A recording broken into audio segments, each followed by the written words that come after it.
Кеш жарык урматтуу көрөрман, эфирде күн өзөк программасы менен Шайырбек Эркин, саламатсызбы? Москвада кыргыз мигранттарына байланышкан соңку кандуу окуя 2 күндөн бери талкуунун чордонуна түштү. Тактап айтсак, өткөн жекшембинин таңында кыргызстандык айдоочу бир канча журтташын автоунаасы менен койдуруп кеткени дүйнөгө дүң болуп отурат. Бул окуя кыргыз мигранттарынын жүрүм-турумуна, маданиятына байланышкан теманы кайрадан козгоп чыкты. Биз азыр ошол кыргыз мигранттарынын жалпы эле миграцияга байланышкан абалды түз абада бетме-бет талкууласакпы деп турабыз. Биздин конокторубуз Кыргыз өкмөтүнүн алдындагы миграция кызматынын статс катчысы Нурлан Шерипов жана Замандаш партиясынын төрагасы Жеңиш Молдохматов. Ошондой эле биздин дагы бир үчүнчү коногубуз экинчи студиядан кошулганы турат. Замандаш ассоциациясынын координатору Азамат Айтбаев. Саламатсыздарбы? Кош келиңиздер. Арыбаңыз. Мына Москвадагы 2 мурдагы окуяга бардыгыбыздын кабыргабыз кайышып турат. Өткөн ишке албетте айла жок, тилекке каршы бул иш болуп кетти. Мындай акыркы жылдары ушундай окуялар көп катталып жатат тилекке каршы. Ушундай окуялардын мындан ары алдын алуунун кандай жолдору бар? Эмне кылуу керек? Саламатсыздарбы, урматтуу телекөрүүчүлөр, саламатсыздарбы. Эми бир эле кеч керек, тилекке каршы ушундай бир терс окуя болду. Өзүңүздөр билесиздер, 11 жаранга ушул машина менен сүзүү болуп, анын натыйжасында бир жараныбыз өтүп кетти. 4 жаран абдан оор акыбалда. Бир жараныбыз мындай орто жаракат алды, жана 5 жараныбыз жеңил жаракаттарды алды. Азыр ушу Россиянын тергөө комитети ушул 2 кылмыш курамы боюнча кылмыш ишин козгошту. Адам өлтүрүү жана 2 жана андан көп кишилерди өлтүрүүгө болгон аракет деген ушул беренелер боюнча кылмыш ишин козгоп, азыркы убакта ушул тергөө ыкчам иштери жүргүзүлүп атат. Эми бир эле кеч керек, сиз туура маселе көтөрүп атасыз. Буну алдын алуу үчүн эмне кылыш керек? Азыр бир эле керек ушул Кыргызстандын Россияда элчилиги менен биздин мамлекеттик миграция кызматынын өкүлчүлүгү азыркы убакта ушул укуктук кеңештик жардамдарды көрсөтүп атат биринчиден. Экинчиден ошол ушул окуядан кийин Москва шаарында ушул болгон баягы активисттерди, ошол айдоочуларды, ушул жигердүү Кыргызстандын жигит кыздарын топтоп азыр түшүндүрүү, маалыматташтыруу иштерин жүргүзүп атат. Ошол жерде баягы ушул маселелердин баары тең коюлуп, алдын алуу боюнча азыр түшүндүрүү, маалыматташтыруу иштери мамлекет тарабынан жүргүзүлүп атат. Ушундай иштерден кандай жыйынтык болушу мүмкүн, Жеңиш мырза? Эми биринчиден бул өтө кейиштүү, өтө чоң бир көйгөйлүү маселе болуп калды. Тилекке каршы мына жогоруда айткандай бир кишибиз кайтыш болуп калды да. Эми бизде мындай өнөкөт болуп калды да, Кыргызда сөзсүз түрдө бир өлүм же бир чоң кырсык болмоюнча аны бир ойлонуу же алдын алуу иштери жүрбөй калды да. Мына бул биринчи окуя эмес, буга чейин билесиздер, 2 жолу автоунаа менен ошо наезд деп коет, жүргүнчүлөрдү сүзүп кеткен, жолсу кырсыкка кабылып каза болгондор болгон. Эми кесепети өтө чоң таасир берет деп баягы элди дүрбөтүп коркутпашыбыз керек. Бирок сөзсүз түрдө таасири болот. Мына кечээкү болгон окуя бир четинен кырсык дейбиз, экинчи четинен кылмыш деп каралып атат да. Анан таасири кандай болушу мүмкүн? Мындай бир бирин-серин окуялардын артынан жалпы биздин мекендештерге иштеп жүргөн эмгек мигранттарга таасирин тийгизет. Кайсы жолдор менен? Тийиштүү Орусия Федерациясынын өкмөтү тарабынан, МАМ Думасынын тарабынан тийиштүү мыйзамдар каралышы мүмкүн, татаалдашы мүмкүн. Мына мигранттар каттоо боюнча мыйзам кабыл алынган. Жакында жанагы курулуш объектилери боюнча квоталарды кыскартуу маселеси каралып атат. Анан ушундай бир текшерүүлөр көбөйүшү мүмкүн полиция тарабынан. Бул өтө жаман көрүнүш. Мен азыр айтат элем, бу жерде мына миграциялык кызматтын өкүлү отурат. Ушу тышкы иштер министрлиги, ушу элчилик атынан мына ошолор тыгыз иштеш керек. Депутаттар азыр сүйлөшүүгө барыш керек. Тезинен бардык миграция боюнча ким аракет кыла турган болсо, бардыгыбыз азыр бир биримдикке келип, бирдиктүү ишти алып барбасак, бирин-серин бирибизди жамандап, же болбосо сындай турганыбызга иш жүрбөйт. Кезекти экинчи студияга берели, бизди угуп аткан Азамат мырзага. Азамат, айтсаңыз, сиздердин Замандаш ассоциациясы бир канча жылдан бери ушул мигранттар менен иштеп келатат. Ушул кыймылды мигранттар менен иштөө кыймылын ушул сиздер баштагансыздар башында бир канча жыл мурда. Ушундай иштерди эми кыргыз тарап эмне кылыш керек ушундай учурда? Саламатсыздар жолу. Биринчиден эми бул жерде биздин буга чейинки айтып кеткен конокторубуз айткандай кырсык болду да. Кырсыктын кесепетине мына жабырканчылар да бар. биринчиден ошол жабыркануучуларга дагы көмөк көрсөтүү маселесин көтөрүш керек жана бул жерден эми экинчи тарап катары кылмыш иши дагы козголуп тергөө жүрүп атат. Тергөөнүн аягына чейин дагы азыр эми көп сөздөн алыс болуп туралы, бирок ушул эле учурда дагы сыртта жүргөн биздин мекендештердин арасында биз канча ирет айтып келатабыз, бул маалымат кампаниясын дагы күчөтүү маселесин дагы көтөрүш керек. Анткени көп учурда мына үйүнөн кеткен биздин жаштарыбыз көп учурда ошол барган жеринен баягы боштондукка, кенендикке чыккан сыяктуу сезип эле баягы көбүнчө жүрүм турумдардан да маселе көтөрүлүп атат. Андан сырткары сөзүңүз оозуңузда, Азамат мырза, ушул миграция кызматы Нурлан мырза кандай конкреттүү чараларды көрөт эми мындан ары? Мына буга чейин Жеңиш мырза бир маанилүү бир туура ойду көтөрдү. Бул жалпы мамлекеттик органдар, жалпы элибиз ушул мигранттардын жанагы барган жеринде туура жүрүм турумуна багыт берүү боюнча баардык мамлекетте турган жарандык коомчулукта, элде, мамлекеттик органдарда бирге аракет кылсак ошондо жыйынтык болот деп туура ой айтылып атат. Эми бир эле кечкерээк биз мисалы мамлекеттик миграция кызматы түшүндүрүү маалыматташтыруу иштерин жүргүзүү боюнча баардык 7 областтык өкүлчүлүктө, Бишкек шаарынын мэриясында, автовокзалдарда, аэропорттордо жана ЖД вокзалдарда атайын маалымат терминалдарын койгонбуз. Ошол маалымат терминалдарынан азыр биздин мисалы эмгек мигранттар бүт маалыматтарын алып атышат биринчиден. Экинчиден баягы заманбап технологияларды колдонуп, социалдык түйүндөрдү колдонуп атабыз. Атайын ушу эме эл аралык миграция уюмунун колдоосу менен атайын программа иштеп чыкканбыз. Ошол программага ылайык биздин мигрант ошол кирип кайсы мамлекетти басса ошол мамлекеттин мыйзамдары чыгат, кимге жардам кайрылат, жумушка орношуунун тартиби. Бул иштер буга чейин болуп келген да? Буга чейин болуп келген. Бирок ошону менен бирге мен бир нерсени белгилей кетким келет. Бизде үй бүлө институту дагы ушул багытта ишти күчөтүш керек. Кыргызстандан мисалы чыккандан кийин сен эркиндикке чыгып атасың, өзүңдү тартипте алып жүр, ыймандуу алып жүр, жаман ишке барба деп негизинен баягы кичинекейинен ошол биздин үй бүлөдө ошол бизден чет жакка чыгып аткан балдар кыздарга мындай бир туура ыймандык багыт берүү да маанилүү маселе деп ойлойбуз да. Мамлекет менен биргеликте. Сиздер мигранттар менен мындай тыгыз иштешип байланышып жүрөсүздөр. Ошондой иштердин натыйжасы байкалып атабы азыр? Эми чейрек кылым болду да. Чейрек кылымда биз маалыматты берип атабыз, буклетин берип атабыз, гезитин таратып атабыз. Баардык куралдарды, анан ыкмаларды колдонуу менен, бирок бул бербей койбойт эмес, берет. Бирок жетерлик эмес, жана өтө таасир бербейт. Маселе эмнеде? Өзөгө. Ошону карап көрбөйлүбү? Негизи миграциялык агымды биз 3 агым менен карап жүрөбүз да. Эгемендүүлүктү алгандан баштап, Союз кулап 91-жылдан 2000-жылга чейин бир агым кеткен. Бул агым 2000-ден 2010-го чейин, 2010-дон мына бүгүнкү күнгө чейин 3 агым деп негиз карайлы. Эмне менен айырмаланат? Анан эмне үчүн азыркы өзгөчө жаштар ушундай иштерге барып атат дегенде, мына мигранттардын өзү да талкуулап ошону айтып тасыктап берип атышат. Биринчи агымда баргандар азыр пенсия курагына келип калган биздин жарандар. Алар барганда турмушун куруп, билесиздер да, жумушсуздук абдан күч алган, курсакты тойгузуу эң чоң машакатка айланган. Мына ошол кезде жумуш табуу жана тыйын табуу деген өтө чоң кыйынчылык болчу да. Мына ошондойдо рекетирство деген болгон, кыргыздар биримдикте болгон. Абдан биз мигранттар дейли биримдикте эмгек кылып ошону өтүп келишкен. Экинчи агымда болсо баягы кичине мигранттардын саны көбөйгөн, эмгек мигранттардын. Үчүнчү агымда биздин азыр эмгек мигранттардын айырмасы биринчи менен экинчи агымдан кызмат тейлөөгө өттү. Башка айтканда азыр мигранттардын көпчүлүгү мына өзүлөрү деле тастап берет болуш керек.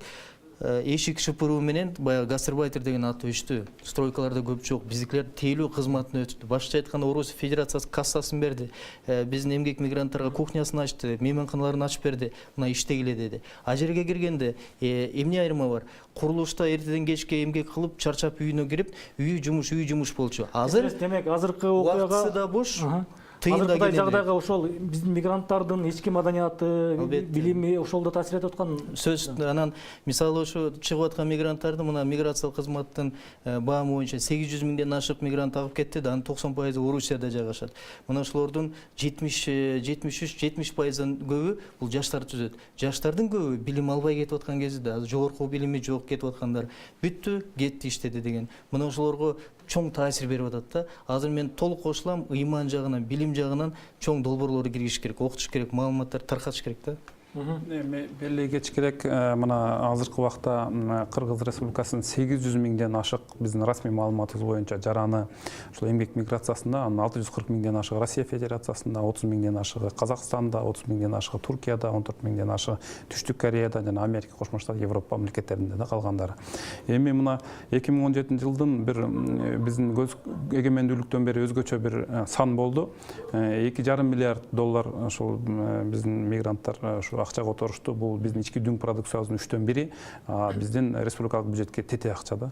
Биздин социалдык экономикага өтө зор салым кошуп аткан күч бул албетте биздин эмгек мигранттарыбыз. Бирок ошону менен биргеликте мен мына сиз болгон терс учур бул чанда учур. Негизинен телерадио компаниялар массалык маалымат каражаттары биздин мигранттын мыкты образын, туура образын көрсөтүү боюнча да бир топ иштерди жүргүзсө болот деп ойлойм да. Мисалы эмнеге айтылбайт? Мына мисалы биздин мына Жеңиш мырза туура белгилеп атат. Тиги абдан мындай бир зор иштерди жасаган биздин эмгек мигранттарыбыз аябай көп. Мыкты жумуш ордун түзгөндөр бар. Мына мисалы Новосибирскийде мына тиги Каныбек Акаев деген жигит бар. 10дон ашык компанияны негиздеп, азыркы убакта бир 1000ге жакын жумуш ордун түзүп иштетип атат.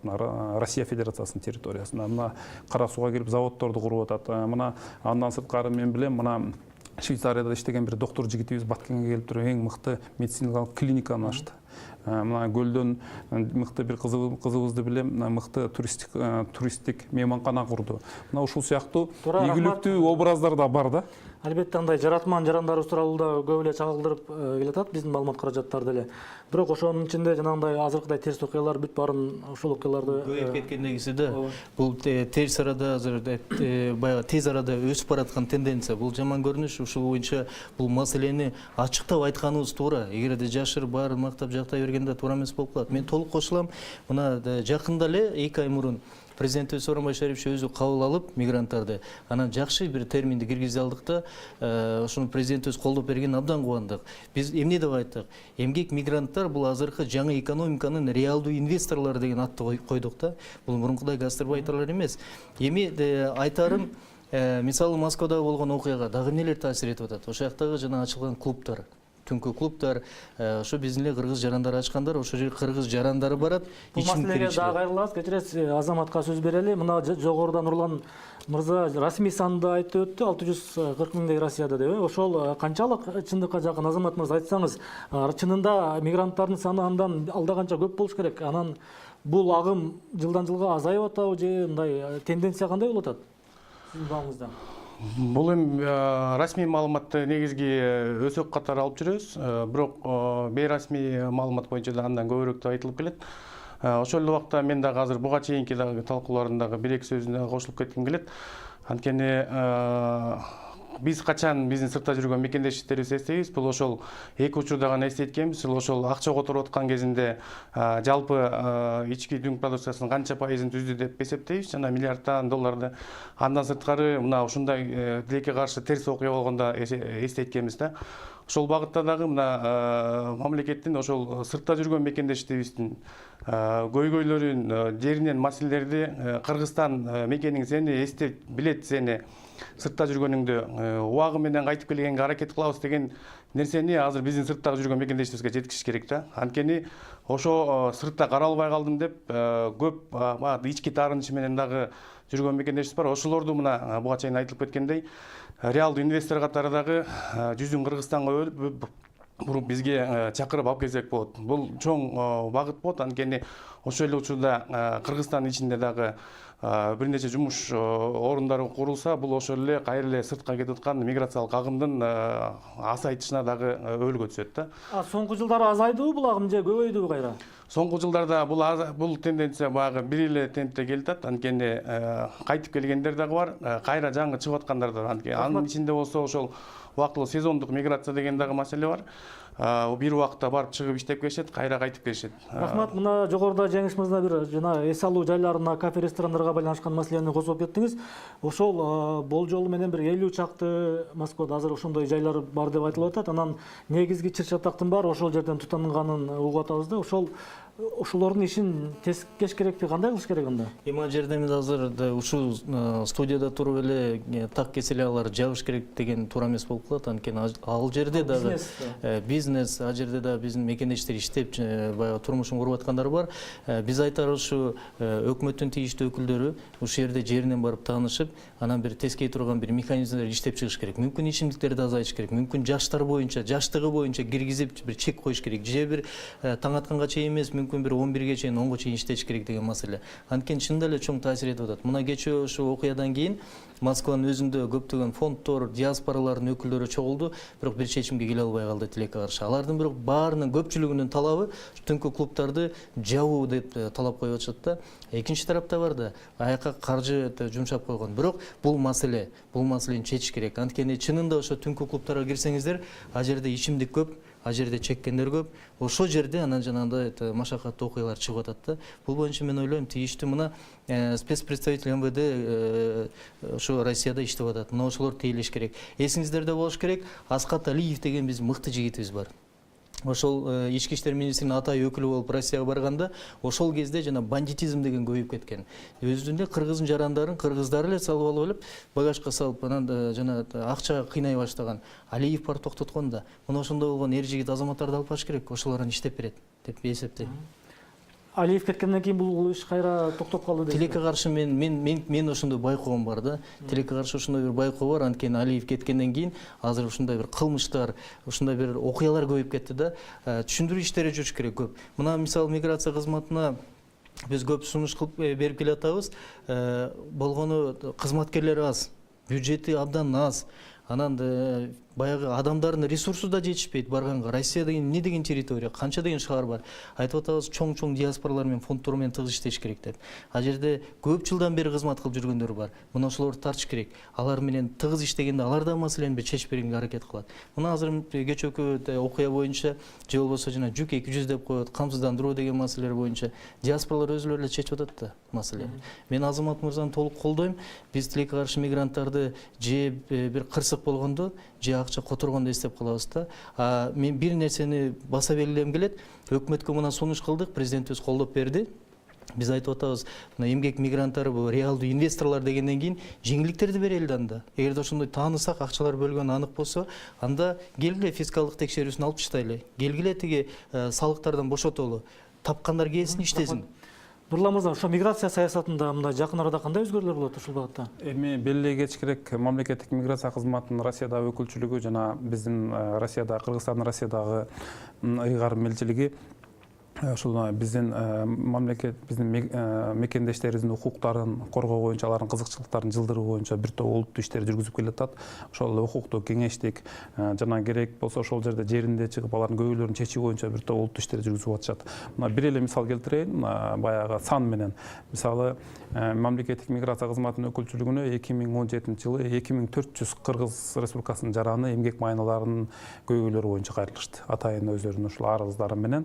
2017 жылы ушул биздин мамлекеттик миграция кызматынын өкүлчүлүгү Россиянын территориясы боюнча майналарды кайтарып берүү боюнча мындай бир олуттуу иштерди жүргүзүп, анын жыйынтыгында 42 миллион рубльды айлык майналарын кайтарууга жетишти. Ал эми 2018 жылдын 8 айында 1800 жаран кайрылды, аларга 43 миллион рубль эмгек майналары кайтарылып берилди да.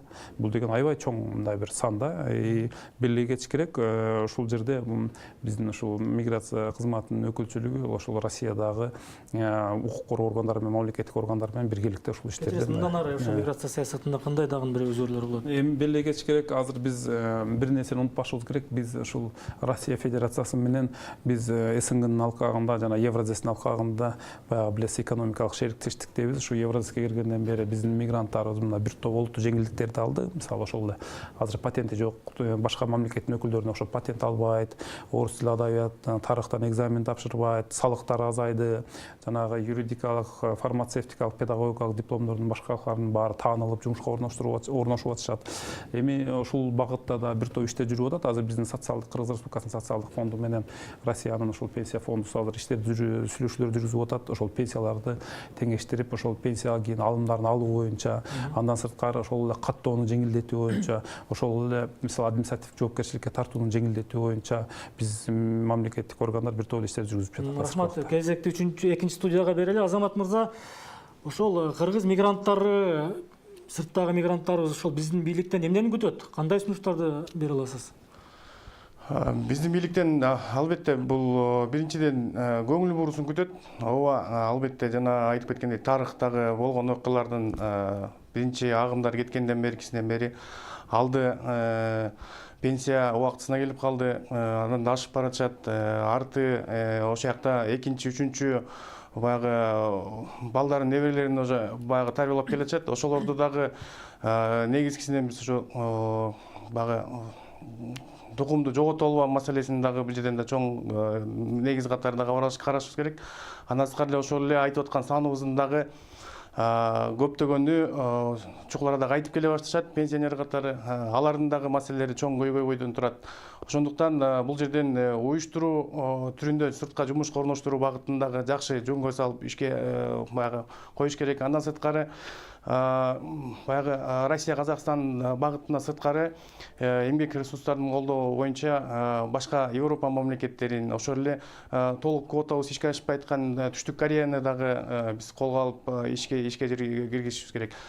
Андан сырткары биздин жана айтып аткандай мамлекетибизден азыркы бышып калган биздин инвесторлорубуз ошол эле Молдова мамлекетинин форматында же болбосо Турция мамлекетинин форматында дагы жеңилдиктерди күтүп татышат. Ошол форматта мына биздин кыргызстандыктарга шарт түзүп берсе, коркунучу жок, кепилдик берилсе, мына эле көптөгөн дагы капиталдар дагы, инвестициялык капитал дагы жана баягы биздин интеллектуалдык капиталыбыз дагы Кыргызстанга кайтып келгенге өлгөзүлөт. Рахмат, Азамат мырза. Жеңиш айтсаңыз, ошол жана үй бүлөлүк факторго көбүрөөк токтолдук. Ошол мигранттардын илим деңгээли, билим деңгээли, маданияты боюнча ошол жагынан кандай иштер жасаш керек? Ал мигранттарды балким даярдоо жагын. Албетте биз мына миграциялык кызмат деле бул боюнча иш алып келатат. Көптөгөн уюмдар деле иштеп атат ал боюнча, бирок жетишсиз. Анткени мигранттардын саны расмий 800 000 болсо, бейрасмий 1 миллиондон ашык. Анан мигранттар кетип аткан мигранттарды, биздин жарандарды колунан кармап калып окутуу бул мүмкүн эмес. Анткени эч ким ага макул болбойт. Эми бул тиги ылдый жактан башталыш керек да. Ылдый жактан башталыш керек. Мен айтарым эмне? Сурап атпайсыз, мындан кийин иш кандай болуш керек ушул миграция жаатына деп. Мен айтат элем, ушу мигранттарга, биздин эмгек мигранттарыбызга, биздин жарандарга карата миграциялык саясатты толугу менен өзгөртүп карап чыгышыбыз керек кайтадан. Эмнеге? Анткени өнүккөн же өнүгүп аткан мамлекеттерде экономикага таасир бере турган тармактарга өзүнчө бир статус берилет. Министрлик деп аталат, алар боюнча чоң баягы ыйгарым укуктары бекитилип берилет. Мисалы миграциялык кызматта 44 кызматкер менен чектелген бюджети бар. Эмне кыла алышат? Эч нерсе кыла албайт. Министрлик болгон да бир учурда. Анан мен айтарым ушулда, бир күнү министрлик болот, бир күнү бир министрликтин бир бөлүмү болуп калат, бир күнү бир министрликтин бир тармагы болуп калат. Анан кайра кызмат болуп калат, эртең жаңы өкмөт башы келсе дагы өзгөртүп ийиш мүмкүн.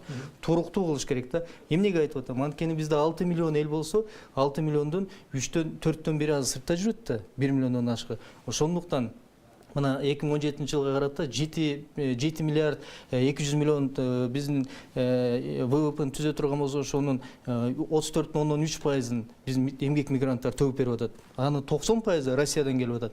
Демек, бул жерге өзүнчө бир ыйгарым укуктуу бир органды дагы, же болбосо ошол эле миграциялык кызматты дагы күчөтүп беришибиз керек. Парламентте көп маселе көтөрүлдү да.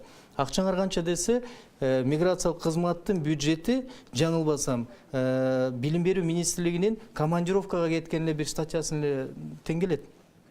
Анан булар эмне кыла алышат? Ошон үчүн мен айтам, мигранттарга тийиштүү биздин эмгек жарандарга өтө чоң статус бериш керек, өтө чоң көңүл бурулушу керек. Анан бирин серин болуп иштейт да. Мисалы азыр билим берүү тармагында реформа жүрүп атпайбы? Министр эмне деп атат?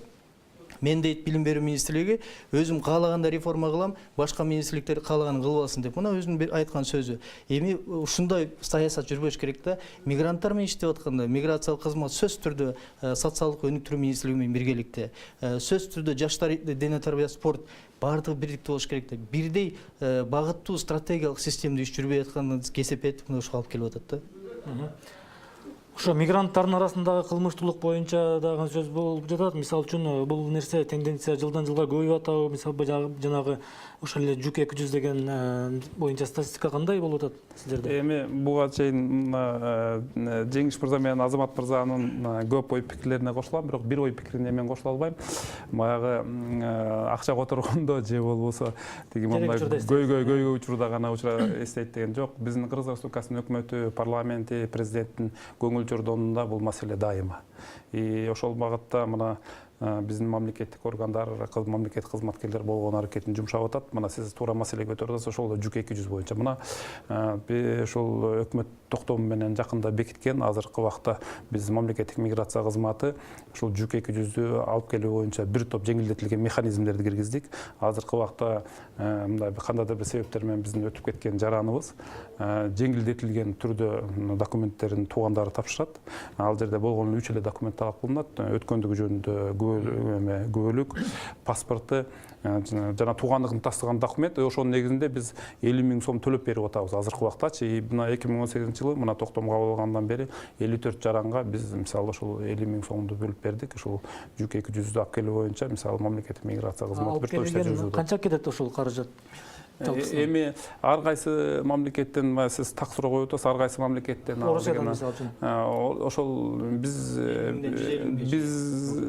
биз бөлүп берген өкмөттүн токтому менен бекитилген сумма баягы минималдык сумманы кетирген чыгымды басууга жетет. Мындайда жүк 200 боюнча кечиресиздер, миграциялык кызматтын негизи Кыргызстан бул Борбор Азия мамлекеттеринде жалгыз мамлекет. Муну баса белгилеп коелу, жалгыз мамлекет өзүнүн жарандарына каза болуп калса жакындарына компенсация иретинде мына өкмөттүн 40-чы токтому негизинде 50 000 сом компенсация берет. Бирок биз айтып атабыз да, өкмөт бюджеттен өзүнчө тыйын бөлүп, бул 5 миллиондон 10 миллионго чейин каражат жылына кетип атат да. Бир тыйын коротпой туруп, биздин жүк 200 да калып келсек болот, ооруп сыркып калгандарды да дарыласак болот. Кантип мына ошого өкмөткө сунуш бердик, миграциялык кызмат сөз берген июль айында тийиштүү мыйзамды иштеп, сентябрда парламентке киргизебиз деп күтүп атабыз да. Биз айтып атабыз, мамлекеттик камсыздандыруу ишканасына жоопкерчиликти берели, сыртка чыгып аткан мигрантты билетти сатып алат да, ошол жака өзүнчө кошумча наркты киргизели дагы камсыздандыралы. Камсыздандырганда эгерде капысынан каза болуп кала турган болсо, мамлекеттен бир тыйын кетпейт, компенсация төлөнбөйт, компания алып келет. Мына ушундай маселелерди көтөрсө, өкмөт системалдуу иштейт деп биз айтабыз. Бул азыр ошол көбүнчө мигранттардын жардамынын негизинде акча топтолгондон ошолор жардам берип атпайбы? Ошол жанагы мигранттар өздөрү камсыздандыруу фондун түзөлү деп бир демилге көтөрүп жүрөт. Ал болбойт. Болуш керек, э? Бул жеке бул мындайда парламентте каралган бизде тийиштүү мыйзамдар бар. Бул мыйзамдарга карата мамлекеттик мекемелердин алдында фонд түзүү болбойт. Уруксат берилбейт. Ал эми жеке көз карандысыз фонд. Жеке страховой компания ачканда мунун кооптуу жактары бар. Анткени аякта 1-2-3 эле кызыктар адам болуп калышы мүмкүн. Эртең акча каражатына санап келгенде чоң көйгөй чыгып калышы мүмкүн. Ошон үчүн айтып атабыз да, муну мамлекет өзү көзөмөлдөсүн, өкмөттүн алдында страховой компания берели деп. Азаматка дагы сөз берели, экинчи студияга. Азамат, ушул маселени чечүүнүн дагы кандай жолдору бар? Жеңилдиктерди көбөйтүүнүн, азыр ошол жеңилдиктерди мигранттар алып жатабы, колдонуп жатабы? Аны ал жөнүндө кабар барбы? Жеңилдердин буга чейин жанагы эсеп санап кеткендей жүк 200-дүн маселеси, баягы компенсация алуу маселеси татаалдаштырбаганы дагы жүрөк жылытар жаңылыктардын бири акыркы убактарда. Анткени көп учурда кайрылышып ошол документтерди чогултуудан тажагандан акыры ошол кайрылуу эле болуп калышчу да, кайрылбай калышчу. Азыркы учурда мына ошол сумманы дагы бир формат түрүндө дагы өтсө да жакшы болот эле. Ошол 50 000-ди алдын ала берүү маселесин дагы карап, ошол жактан да чечиш. Анткени көп учурда мына жана айтып кеткендей, жергиликтүү биздин диаспоралар, активисттер ошол мекендештерибиздин күчү менен чогултулуп мекенине салынып атат бул жүк 200-дөр. Ошол убакта мына кыйла жеңилдик болуп, жардам катары да болуп калат эле да. Рахмат. Биздин убактыбыз тилекке каршы аякта баратат. Нурлан мырза, кыскача айтып кетсеңиз, ушул механизм азыр ишке кирдиби, иштеп атабы? азыркы убакта белгилегеч керек, жанагы ошол жүк 200 боюнча жөлөк пул механизми толугу менен азыркы убакта иштеп атат. Мындай эффективдүү жакшы иштеп атат. Чынында эле мурун 10дон ашык документ тапшырчу аябай татаал болчу. Мигранттар бар, кабары бар бул. Мигранттардын кабары бар. Акыркы убакта бул жакшы, мындай бир өкмөттүн жакшы ишке ашырган ишибиз болуп атат. Рахмат сиздерге, алкыш бизге келип талкууга катышып бергениңиздерге. Урматтуу көрөрман, биз болсо талкуубузду жыйынтыктадык. Биз бүгүн ошол миграцияга байланышкан абал миграция саясаты боюнча кеп кылдык. Талкуубузга миграция кызматынын статс катчысы Нурлан Шерипов жана Замандаш партиясынын төрагасы Жеңиш Молдокматов, ошондой эле Замандаш ассоциациясынын координатору Азамат Айтбаев катышты. Белгилей коелу, бул партия менен ассоциация экөө эки башка бир уюм эмес. Сиздерге алкыш айтабыз дагы бир жолу. Саламатта калыңыздар.